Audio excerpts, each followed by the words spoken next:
Bismillahirrahmanirrahim. Assalamualaikum warahmatullahi wabarakatuh. Alhamdulillahirabbil alamin wassalatu wassalamu ala asyrafil anbiya'i wal mursalin wa ala alihi wa sahbihi ajma'in. Sahibul bait, Pak Pasar Ibu sekeluarga, alhamdulillah pada kesempatan ini rezeki saya sebenarnya silaturahim ke rumah ini, Pak. Kalau enggak ada, alhamdulillah. Rezeki kita semua ya. Jadi ketika ditetapkan, dimintakan saya melalui PT Gelora untuk memberikan tausiah, Masya Allah, ini sebenarnya adalah kebaikan untuk kita semua, bagi saya juga secara khusus. Dan saya tidak ingin berpanjang kalam, hanya ingin menceritakan poin-poin penting saja ini. Kalau persoalan manasik dan sebagainya, secara teknis nanti ada mutawif yang akan memberikan penjelasan di sana, insya Allah.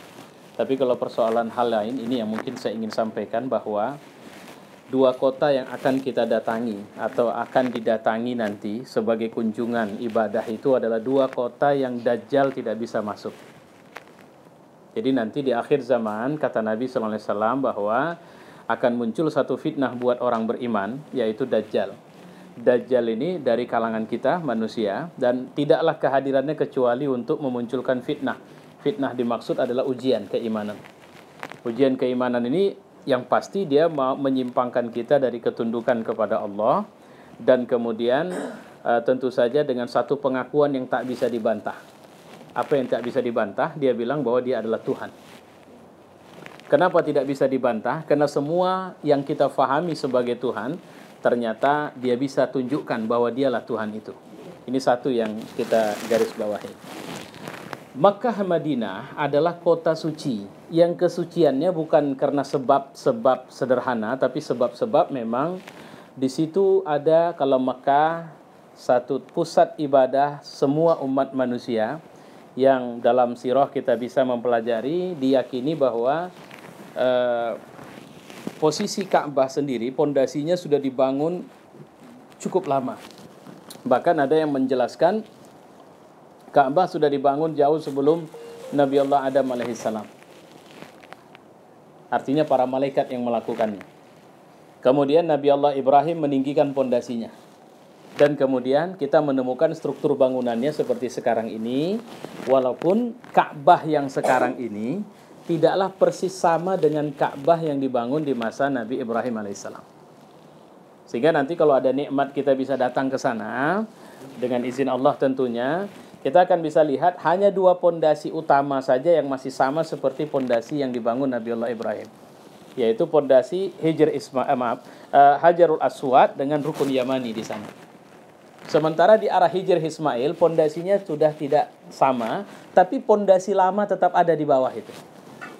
Makanya kalau kita masuk nanti ke Hijr Ismail, itu dimintakan sama kita untuk pergi ke arah Ka'bah.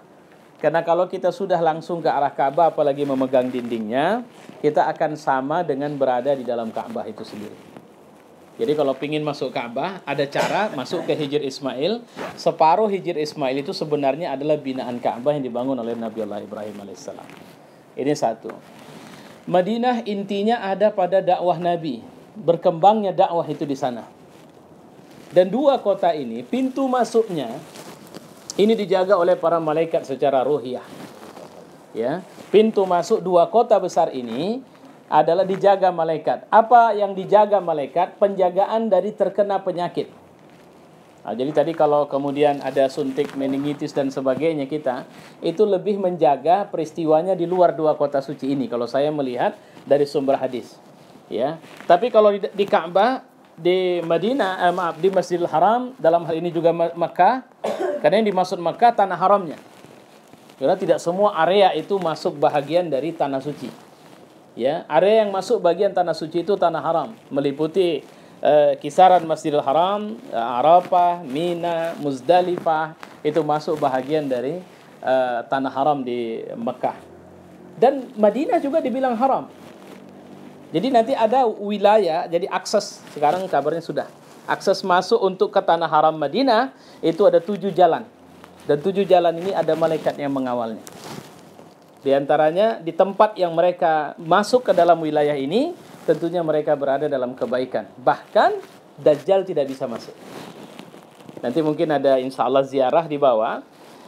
minta sama orang yang membawa, kasih tahu sama kami istana raja di Madinah ini, yang di atas bukit.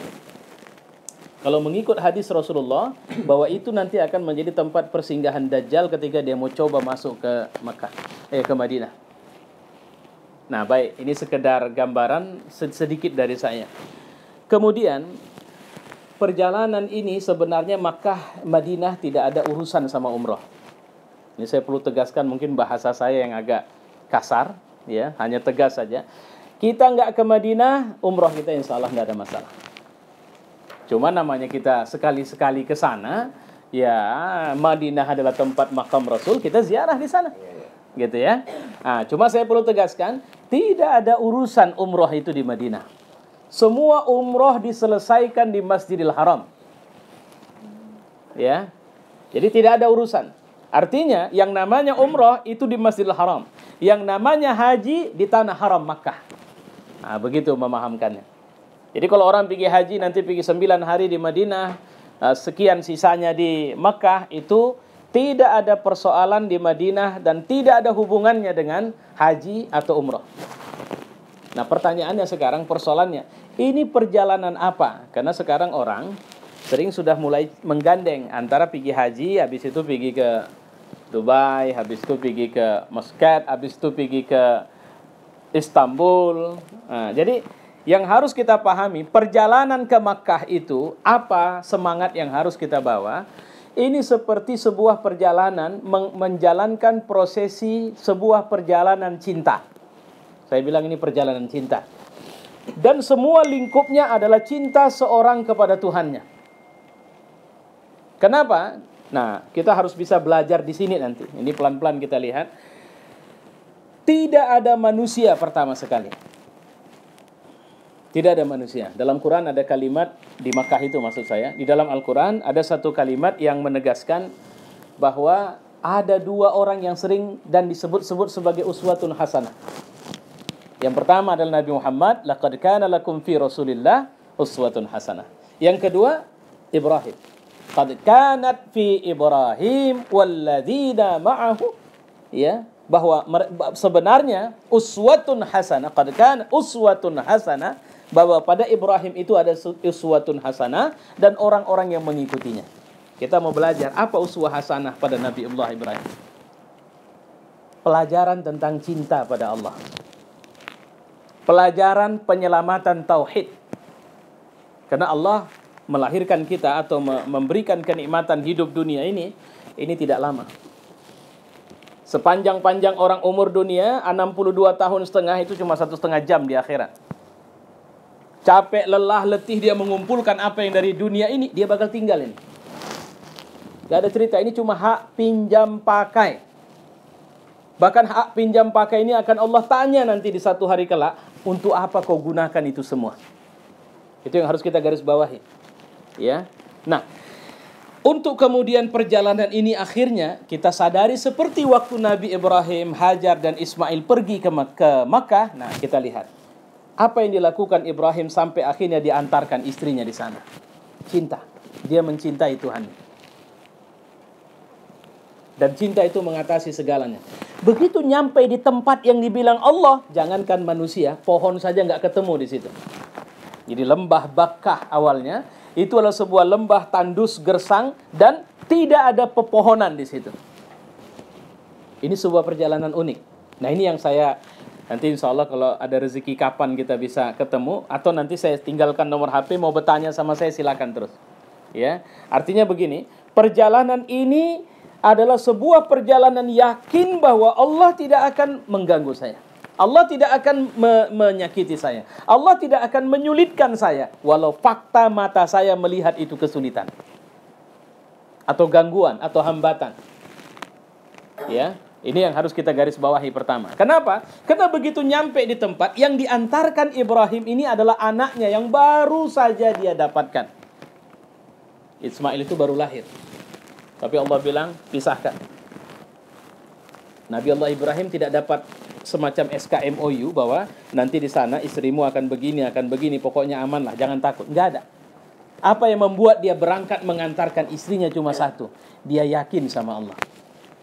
Ada berapa banyak orang yang untuk memulakan ini tidak percaya. Saya punya banyak ketemu orang, walaupun nggak banyak kali, tapi banyak ketemu orang yang dia sebenarnya sudah punya kesanggupan untuk berangkat ke sana, tapi berbagai alasan dia bangun. Kenapa? Itu wilayah tauhid. Dia belum yakin. Dia menganggap bahwa kalau dia pergi sekarang, itu masalah untuk dia. Padahal ke sana itu perjalanan untuk meyakini. Ya, itu latihan untuk percaya sama semua rencana Allah. Itu yang harus kita bangun. Ada berapa banyak orang sakit yang dibenarkan Allah berangkat ke sana? Ada berapa banyak orang susah yang Allah benarkan berangkat ke sana? Tapi ada berapa banyak orang yang menurut mata kita dia sanggup berangkat, tapi dia tertahan. Kenapa? Karena dia tidak yakin sama Allah. Pertama, dia tidak yakin Allah akan ngurusi bisnisnya. Dia tidak yakin Allah akan menjaga anak-anaknya. Dia tidak yakin Allah akan menjaga bayinya. Dia tidak yakin Allah. Dia tidak yakin, dia hanya percaya tidak mungkin. Saya belum siap. Saya belum siap. Kenapa belum siap? Atau dia tidak yakin Allah akan merubah akhlaknya menjadi lebih baik. Hingga kita temukan ada orang, waduh saya nggak usah dulu lah mah, Mi. Kenapa? Saya masih suka. Mau tunggu kapan? Kesana itu perjalanan untuk merubahmu jadi lebih baik. Maaf cakap, pelacur boleh nggak berangkat ke sana? Siapa yang larang? Siapa yang larang? Bukan tidak mungkin Allah akan merubah dia jadi lebih baik di sana. Persoalan, ya apa istilahnya, dana apa semua, itu baru bab lain yang baru kita boleh bahas. Tapi siapa yang melarang orang yang masih berbuat dosa untuk berangkat ke sana? Siapa yang larang orang? Karena tidak ada garansi. Karena garansi Allah kasih bahwa indikator tanda umroh kita nanti itu benar. Apa indikatornya? Sederhana. Kalau haji, itu udah dapat stempel langsung. Tap, kita pulang. Kalau mau nengok calon penghuni surga, bukan lagi calon, Pak. Kalau pemilihan itu ada bakal calon. Ini sudah dapat ID penghuni surga. Kalau mau tahu orang yang sudah pasti, dalam tanda petik, untuk menghuni surga, itu orang yang pulang haji, mabrur. Kalau dia haji. Kenapa? Karena tidak ada pahala kecuali surga. Kalau tidak ada pahala kecuali surga, sisa usianya adalah nunjukin bahwa dia suami surga, dia istri surga, dia anak surga, dia pengusaha surga, dia politisi surga, dia apa saja yang dia buat setelah itu dia adalah orang yang menghuni surga. Tapi apa bedanya dengan umroh? Umroh sederhana. Kalau mau tahu orang yang bersyukur, tengok dia. Tapi apa tanda bersyukur atas nikmat harta? Dia tidak gunakan hartanya di tempat yang salah. Karena ada orang salah memahami kalau bersyukur dari harta sedekahkan Ustaz. Oh tidak. Bersyukur itu Bapak nggak puas dengan perolehan. Berapa kekayaan sekarang? Oh saya sekitar 4 triliun. Oke kalau gitu tambah. Itu orang bersyukur. Tapi dalam menambah itu apa yang dia lakukan? Dia memberdayakan semua hartanya di jalan Allah Subhanahu wa taala. Kalau keluar di tempat yang benar. Kalau dia ambil dengan cara yang benar. Ini satu yang kita lihat. Bersyukur atas nikmat usia. Dia tidak manfaatkan untuk tidak benar. Bersyukur atas nikmat ilmu. Dia pasti akan berdayakan di tempat yang dia mau. Yang Allah mau maksud saya. Ini. Jadi ada indikator keberhasilan. Sampai di sana Ibrahim selesai antarkan anaknya, istrinya. Apa yang terjadi? Dia bilang, Tuhan, kenapa di tempat ini? Tidak. Dia tidak bertanya karena jelas itu perintah Allah. Habis itu dia jalan balik. Karena perintahnya antar kau pulang. Jangan kau cerita sama istrimu. Dia jalan pulang. Istrinya lari mengejar dari belakang bawa anaknya. Kenapa ditinggal kami? Mau ke mana? Dia tidak jawab. Karena Allah tidak suruh dia jawab. Tapi begitu istrinya tanya, apa ini atas perintah Allah? Baru dia jawab, ya. Kalau memang ini atas perintah Allah, aku ridho. Ini bab tawakal. Bawa ini nanti ke sana. Itu yang nanti akan saya sampaikan lebih apanya. Bab tawakal. Kenapa? Kalau memang ini perintah Allah, udah no question. Tidak ada pertanyaan. Selesai. Kenapa? Karena pasti Allah tidak pernah merencanakan keburukan kepada kami. Luar biasa.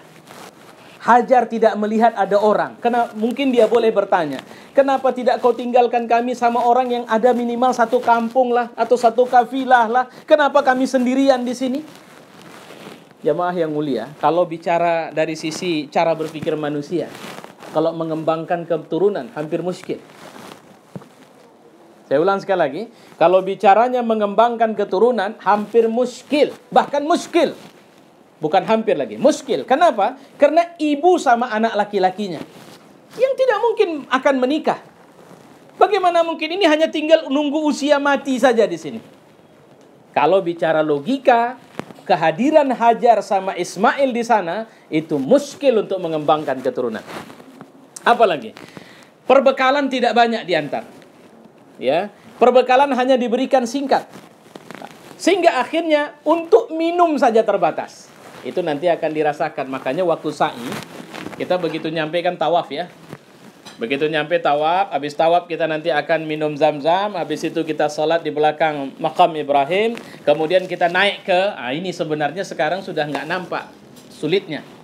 Karena kalau kita sekarang naik ke Safa Marwah sudah sejuk. Ya, Bukit Sofa dan Bukit Marwah sendiri pun sudah tak bisa kita pegang lagi batunya karena sudah dikerangkeng oleh pemerintah Saudi. Kalau beberapa waktu yang lalu masih bisa kita duduk di situ lagi, walaupun suasananya sudah berbeda. Tapi kalau kita lihat antara Safa Marwah menuju Ka'bah itu jauh posisinya. Pada waktu Hajar naik ke Bukit Safa, dia tinggalkan Ismail di dekat Ka'bah. Dan dia berlari antara Safa Marwah hanya mengejar, hanya mencari air untuk bisa anaknya minum. Saya mau tanya ini. Ini adik ini udah sempat baca cerita haji enggak? Baik. Zam-zam itu muncul sebagai air zam-zam. Itu kan muncul itu atas usahanya Siti Hajar atau tidak? Enggak. Sepakat enggak kan? Zam-zam muncul di luar usahanya. Apa pelajaran yang bisa didapat dalam tawakal itu? Nah, ini yang kalau kita mau pelajari, kerjakan pekerjaanmu. Nanti Allah akan mengerjakan pekerjaannya. Mau apa? Mau minum? Oke. Jalan ke sana 7 kali mutar balik Safa, Marwah, Safa, Marwah, Safa, Marwah. Sampai ke-7 berhenti di Marwah, airnya tidak ketemu. Tapi di mana munculnya air? Di satu tempat yang dia lihat yang sekarang menjadi sumur Zam-Zam, cuma tak bisa kita lihat lagi sumur Zam-Zam itu. Kesana air itu dapat.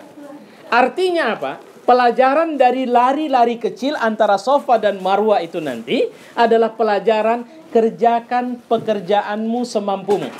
Saya mau ambil contoh sederhana lagi. Ada seorang anak sakit, orang tuanya kaya raya, kemudian karena sakit dibawa ke rumah sakit termewah, terlengkap dengan dokter tercanggih. Tapi kemudian dokter keluar dari ruang perawatan dengan mengatakan, "Ibu, saya mohon maaf, anaknya tidak bisa kami bantu. Semua usaha sudah, tapi mohon maaf, anak belum bisa melewati masa kritis." Kira-kira apalah jalan terakhir? Bentuk pasrahnya kayak mana? Doa. Orang punya duit, doa. Orang tidak punya duit, doa. Tapi orang punya duit, jangan doa dulu baru kerja. Kerjakan kesanggupanmu sampai pada titik kau tidak sanggup lagi, bicara sama Tuhan. Ini pelajarannya di sana. Ya, jadi Safa Marwah adalah sebuah pelajaran kasab, ikhtiar. Allah tidak akan membela kita kalau kita tidak mengerjakan apa yang seharusnya menjadi pekerjaan kita. Nah, itu dari sana. Maka apa bekal terbaik yang harus kita siapkan untuk berangkat ke sana? Kalau duit, percayalah, kita akan lebih banyak mutar dari toko ke toko nanti. Tapi kalau apa bekal? Fa inna khairaz zat taqwa. Nah, pelajaran yang ingin saya sampaikan, apa bekal penting yang harus kita siapkan? Pertama, bertakwalah kepada Allah di semua keadaan. Jangan waktu di sana.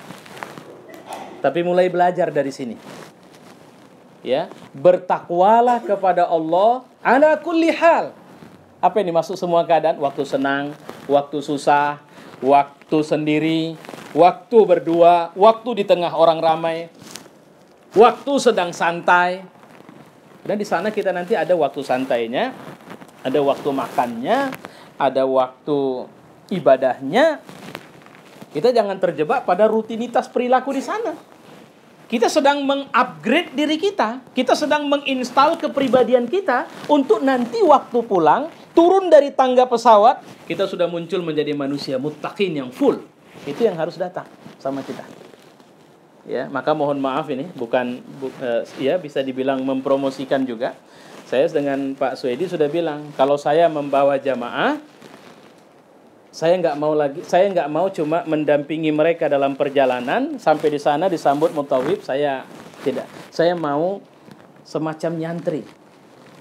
Jadi saya mau bawa paket kajian Islam, dan insya Allah nanti Maret ya Pak ya, akan pilot projectnya lah itu.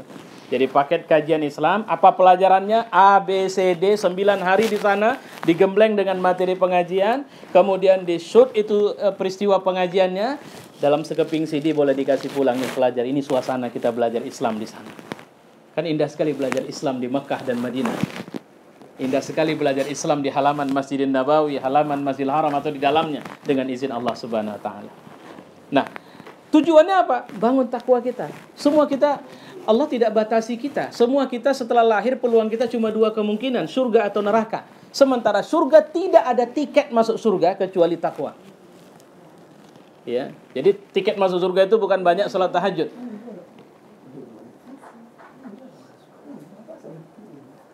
Tiket masuk surga itu bukan banyak baca Quran, tapi tiket masuk surga adalah bertakwa kepada Allah Subhanahu wa taala.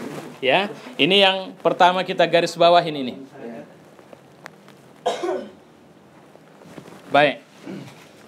Kedua, itu tadi pertama ya. Kedua, yang menjadi bekal kita yang harus kita siapkan adalah menjaga sholat dari sekarang. Jagalah sholat tepat waktu. Jadi kita sudah harus ngatur waktu ini. Ya, jadi kalau waktu sholat, nanti kalau Makkah Madinah, biasanya kita paling lambat setengah jam sebelum sholat kita sudah harus siapkan diri untuk bergegas ke masjid. Kalau cuma sekedar mau sholat. Tapi kalau mau tambahan ibadah, mau baca Quran, mau zikir, maka lebih jauh dari itu. Ada orang yang karena dia tidak punya kesiapan ini, sampai di sana pun bisa terlambat atau malas ke masjid. Dia bisa sholat di dalam hotel saja. Apalagi hotel nanti VVIP Pak. Yang di Mekah. Nah, itu tinggal buka pintu sedikit aja udah dengar nanti imam dari masjid suaranya kalau itu model hotelnya. Ya. Nah, tak keluar hotel pun bisa ikut sholat. Hitungannya jamaah kata majelis ulama di sana. Ngerti maksudnya? Kita nggak usah ke hotel, kita nggak usah ke masjid, cuma buka aja sedikit pintu masuk, kan kedengaran di luar-luar itu nanti imam sholat, kita ngikut di dalam aja arah kiblat. Iya, itulah makanya dia sudah ikut, sudah gabung dalam saf itu. Jadi area Masjidil Haram itu semuanya adalah tempat sholat yang pusatnya adalah Ka'bah. Tinggal mengarahkan ke Ka'bah. Ya, kalau di masjid pun ada orang nanti sendiri posisinya berdua di sini, bertiga di sana, berempat di sana. Nanti ketemu begitu. Tapi Masjidil Haram. Ya. Nah, cuma jangan buat itu maksud saya. Udah jauh-jauh dari sini ke sana, malas pula nanti melaksanakannya kan? Oke, jadi mulai jaga sholat 5 waktu, agungkan, biasakan sholatnya tidak buru-buru, ini apalagi anak-anak gitu. Ya, rukuknya dibaguskan supaya kita bisa belajar bagaimana mensuasanakan diri sampai ke sana nanti. Itu yang kedua. Ya, jadi ibadah kita jaga karena rata-rata kita bangun nanti kalau setiap malam di sana itu jam 3 paling lambat sudah harus ready. Karena orang nanti jam 3 dia mau tahajud, dia mau sebagainya. Nanti hari-hari pertama kita semangat. Hari selanjutnya kadang-kadang sudah mulai mau dekat subuh, mau dekat azan, ada malah udah ngerti dia, azan pun dia belum ke masjid. Karena antara azan menuju sholat subuh ada jeda waktu lagi. Nah, jadi cara ngukurnya nanti dengar azan pertama. Karena di sana subuh 2 kali azan. Ya, azan pertama, azan bangunkan orang. Nah, kalau sudah dengar azan pertama, segeralah bergegas ke masjid. Kalau kita tergolong orang yang agak payah, lebih cepat bangun. Ya. Baik, itu yang kedua. Yang ketiga, yang menjadi bekal yang harus kita siapkan sebenarnya adalah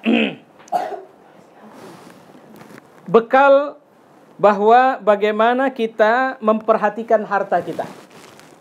Nah, jadi ada kebiasaan orang Islam di Indonesia, kalau mau bayar zakat itu nanti bulan puasa. Khususnya zakat harta. Saya sarankan ke Bapak, pas mau berangkat ini, ditotal dulu zakat yang terhutang. Bukan yang belum. Ada zakat harta yang memang harus dikeluarkan, karena itu utang. Kepada Allah, bukan kepada siapa-siapa. Itu diselesaikan dulu.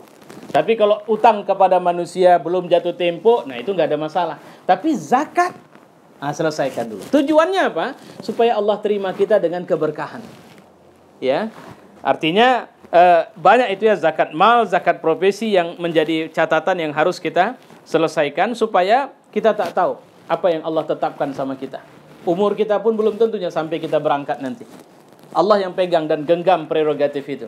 Sekarang semangat kita mau berangkat. Berapa banyak orang yang dia berangkat, malam dia masih sempat lagi mengemas barangnya, besok tidak berangkat. Ada yang sudah sampai turun Jeddah, hilang. Allah panggil dia di sana. Ada yang kalau pergi haji, sudah berlama-lama dia menunggu waktu pelaksanaan ibadah haji, Allah tidak berikan rezeki sama dia untuk bisa melaksanakannya. Allah panggil. Maka mintalah sama Allah kebaikan itu. Ya, supaya itu tempat terbaik di muka bumi itu yang kita datangi, ya. Tentunya menjadi catatan kita. Baru kemudian bangun akhlak, 3 akhlak benar. Pertama ikhlas, kedua tawakal, ketiga sabar. Ikhlas itu apa? Ya. Kita sudah mulai bilang, alah ini bukan, ini karena, kalau Bapak dipanggil opung sama cucu ya Pak? Iya. Ini kena diajak opungnya, nggak boleh gitu lagi. Ya Allah, aku dapat rezeki darimu, kau panggil aku. Dan rezeki itu bisa dititipkan Allah kemana saja. Titipkan Allah ke orang, dititipkan kemana. Jadi mengikhlaskan niat itu artinya apa? Ambil surga kita, ambil niat kita yang tulus ini. Apa tujuan dari sebuah perjalanan ini? Jadi kita nggak usah merasa, atau yang terbangun misalnya, amannya itu, kan aku pergi sama keluarga. Keamanan kita minta sama Allah. Allah yang atur kita semua. Pada situasi-situasi sulit, apalagi Allah memberikan sedikit ujian, jangan lupa, orang bisa lupa kepada saudaranya. Jadi butuh perlindungan kepada Allah. Jadi mengikhlaskan diri itu bekal pertama. Apa yang dimaksud dengan ikhlas? Tidak ada tujuan selain Allah. Kenapa opung bawa misalnya semangatnya dia, karena nanti ada dalam Quran itu kalimat begini, al-akhillau yawma idzin ba'duhum li ba'din aduwwun. Di akhirat itu nanti orang waktu dihisab itu saling bantah satu sama lain. Suami maunya istrinya masuk neraka, istri maunya suami masuk neraka, orang tua maunya anaknya masuk neraka, anak dia berharap supaya orang tuanya masuk neraka. Maka disebut itu yaumut taghabun. Nanti anak yang malas sholat bilang sama Allah, Tuhan aku malas sholat karena orang tua aku tidak pernah sabar mendidikku. Coba bayangkan kalau begitu. Ya Tuhan, aku sebenarnya sudah ngasih tahu dia, tapi dia selalu marah sampai akhirnya aku tidak bisa bicara. Kenapa kau berhenti? Tapi anak mau bilang bahwa kau tidak pernah sabar.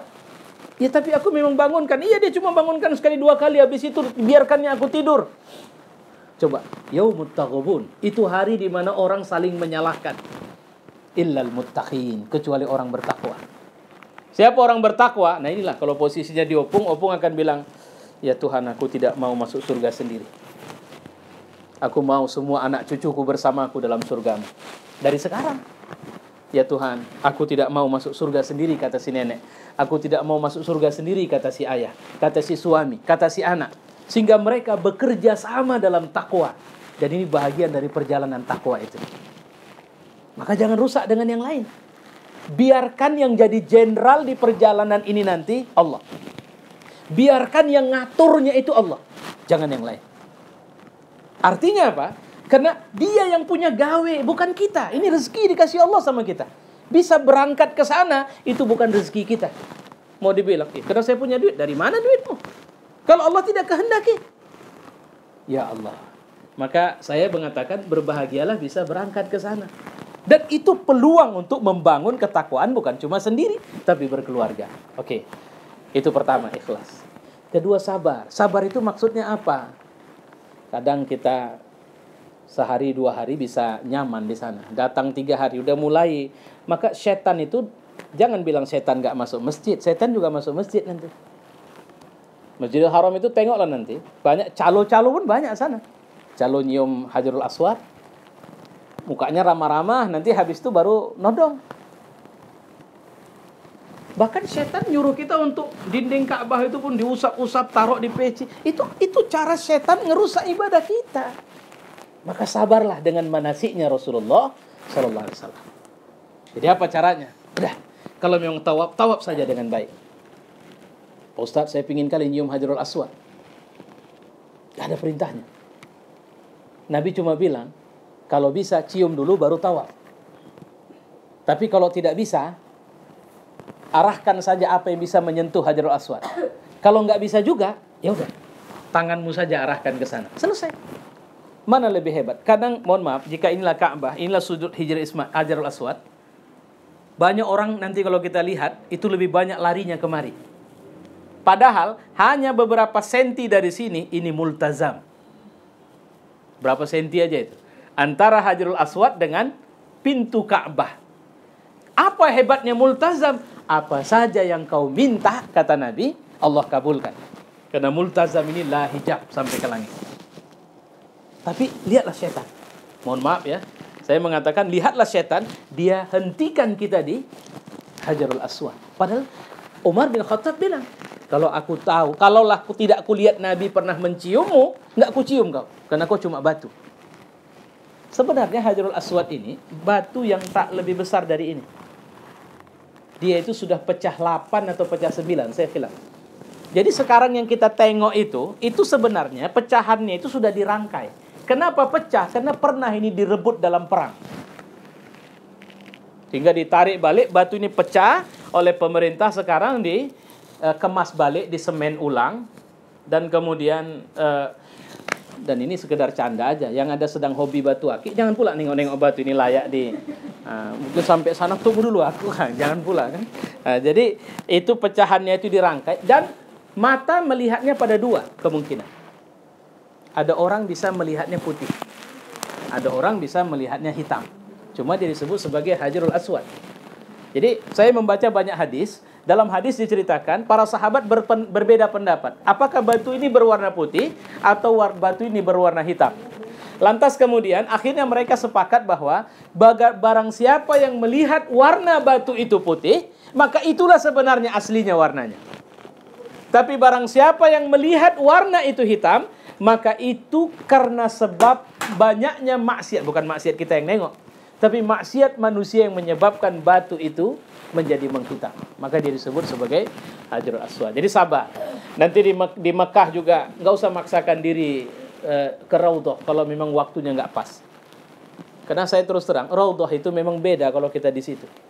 Saya udah berulang kali ke situ. Doa itu paling nikmat di situ memang. Cuma bisa tak khusyuk kita. Sholat kita di masjid, sholat itu di sini, di belakang udah ditungguin orang kita itu.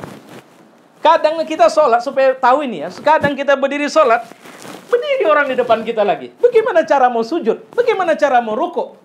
Maka kalau kita sulit bisa masuk ke Raudhah, carilah arah setentang Raudhah. Nah, ini saya dapat ceramah dari Mukimin. Ada ustadz yang tinggal di sana dan dia sudah lama tinggal di sana, dia ngasih tahu itu. Kenapa? Karena sepanjang arah itu adalah Raudhah jadinya. Gitu. Jadi kalau kita tarik, itu arah belakang Raudhah itu nanti ruangan yang dulu menjadi rumahnya Fatimah. Ya. Ke belakang lagi kita nanti ketemu namanya tangga atau mimbar tahajud. Dulu Ahlus Sufah kalau sholat di situ. Itu pun tempat orang berebut sholat itu. Nah, kalau nggak dapat, itu yang lebih mudah enak nanti kalau kita masuk dari arah pintu Jibril. Tapi ini perempuan nggak dapat sholat situ. Ini untuk bapak-bapak ini. Perempuan nggak akan bisa. Karena memang itu sabnya laki-laki. Dari arah pintu Jibril itu masuk nanti ada ruang kosong. Ruang kosong ini dulu adalah rumahnya istri Nabi. Jadi ada berapa istri di situ taruhnya rumahnya. Itu juga enak kali sholat di situ. Jadi jangan memaksakan diri ke satu tempat. Dan kedua, ziarah ke makam Rasulullah SAW tidak perlu besi-besi itu pun dipegangin bahwa ini ada berkah supaya nggak ada urusan itu. Ya, jalan saja, ucapkan salam kepada Rasulullah, dan karena siapa yang mengucapkan salam kepadaku, malaikat yang menjaga kuburku itu akan menjawab dan mengatakan, ya Muhammad, ya Rasulullah, si anu ucap salam sama aku. Jadi makam Nabi itu sekarang ini kalau dia begini, ini nanti kalau kita dari arah Babus Salam sana atau arah Raudhah, sini nanti Nabi di luar. Di sini Abu Bakar, di sini Umar. Nanti Bapak boleh lihat, ini ada kosong. Ini masih ada mungkin orang dikebumikan di sini. Kalau satu orang masih bisa. Nabi memang sudah bilang bahwa akan ada orang yang dimakamkan di situ nanti. Itu dalam sebuah hadis diungkapkan, siapa? Itulah Nabi Allah Isa Al-Masih. Yang akan turun di akhir zaman, dan itu zamannya satu paket itu. Dia, Nabi Isa Al-Masih, kemudian Imam Mahdi dan Dajjal. Jadi Dajjal itu akan dibunuh oleh Nabi Isa Al-Masih. Ya. Dan setelah dia wafat, dia akan menjadi presiden Islam kedua. Jadi umat Islam nanti di akhir zaman bersatu dalam satu kepemimpinan, pimpinannya, rajanya atau presidennya adalah Imam Muhammad bin Abdullah Al-Mahdi. Wallah alam siapa dia. Kalau Nabi menyebutkan min ahlil Madinah, dia itu lahir dari Madinah nanti. Bukan udah hidup sekarang. Kalau orang Syiah bilang kan udah hidup, sembunyi entah di mana, akhir zaman balik. Enggak, dia enggak hidup. Dia hidup di zaman kita dan berperang di zaman kita, dan zaman waktu dia memimpin nanti enggak ada orang mau terima zakat. Jadi minimal dari 8 asnaf, 2 asnaf hilang. Asnaf mana yang hilang itu? Fakir miskin. Kenapa? Tak ada yang mau terima. Semua ngaku punya. Ibnu Sabil pun mau dikasih, oh enggak, saya bisa atur sendiri kok. Fisabilillah Ustaz, nih saya kasih. Oh enggak, saya sanggup, insyaallah. Enggak ada masalah. Jadi makmur manusia waktu itu. Dia kata Nabi akan memimpin 5 atau 7 tahun. Wafat dia, memimpinlah Nabi Allah Isa dalam beberapa lama. Wafat dia, dikebumikan di Masjidin Nabawi atau di samping makam Rasulullah SAW. Itu sabar ya. Insya Allah kita bisa. Dia yang terakhir saya bilang tawakal. Tawakal ini artinya kalau sakit sikit masih bisa jalan. Capek sikit, ini hati-hati nih. Kadang-kadang kita, udahlah tak ke masjid aku, kenapa asam uratku muncul ini? Itu penyakit. Setan kadang-kadang munculkan itu. Kalau bahasa tawakal itu, ingat, saya baru baca fotonya juga. Nanti kalau ada yang punya akun WhatsApp, boleh invite saya kirim nanti artikelnya. Seorang laki-laki yang 65 tahun tidak pernah lepas sholat jamaah di masjid. Padahal kakinya lumpuh. Naik kursi roda? Enggak, dia jalan sendiri. Bagaimana caranya? Dia taruhkan kakinya, dia menyeret dengan tangannya. 65 tahun. Kenapa dia bisa lakukan itu? Hatinya hidup. Bersih, sehat. Ruhnya sehat. Kalau kita kadang, kalau untuk olahraga 10 kilo, sanggup kita. Tapi jalan 10 meter ke masjid, waduh, berat kali kaki itu melangkah. Itu menandakan ada problem ruh di kita yang harus kita injeksi dengan takwa. Nah, saya pikir ini insya Allah mudah-mudahan Allah memberi keberkahan kepada kita. Saya berdoa kepada Allah semoga Bapak sekeluarga nanti dalam perjalanan hajinya pulang sebagai keluarga muttaqin. Perjalanan umrohnya, Masya Allah. Perjalanan umrohnya pulang sebagai keluarga muttaqin, keluarga orang yang bertakwa, keluarga ahlus surga dengan izin Allah Subhanahu wa taala. Assalamualaikum warahmatullahi wabarakatuh.